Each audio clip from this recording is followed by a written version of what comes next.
Understanding disastrous impacts of numerous conflicts bevelling the African continent on all sides, this meeting of the African Union Peace and Security Council at the level of heads of state and government held on the sideline of the 80th session of the United Nations General Assembly in New York, United States. The war and armed conflicts include the ongoing fighting between the government troops and the paramilitary RSF in Sudan, the M23 rebel conflicts in Congo, terrorism and insurgency in Sahel region and several others.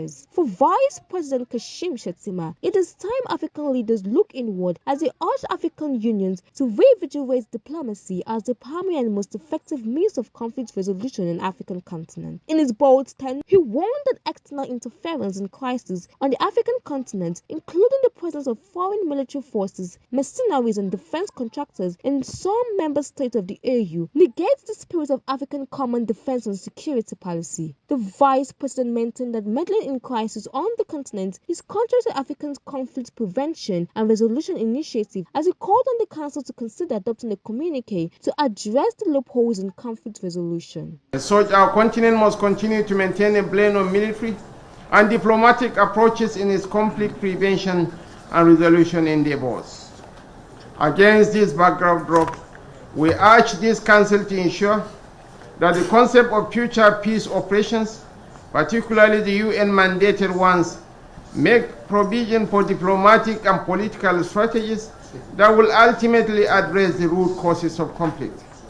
Speaking during the commencement of the meeting, the special representative of the Secretary General to the African Union and head of United Nations Office to the African Union, Mr. Pafayat Onwanga Ayanga, decried the surge in armed conflict and dwindling funding for peace intervention on the continent. He urged member countries to establish their own national peace building and conflict prevention mechanisms. This is also the vision underpinning the Secretary General's new agenda for peace, in which he underlined the primacy of politics and the need for member states to establish, where needed, their own national peace-building and conflict prevention mechanisms.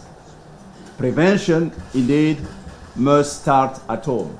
As African leaders depart New York for their various countries, the question on the lips of many is, how can leaders and nations who depend on others to survive be truly independent and depend on non-interference in their affairs? This is Unwata TV News.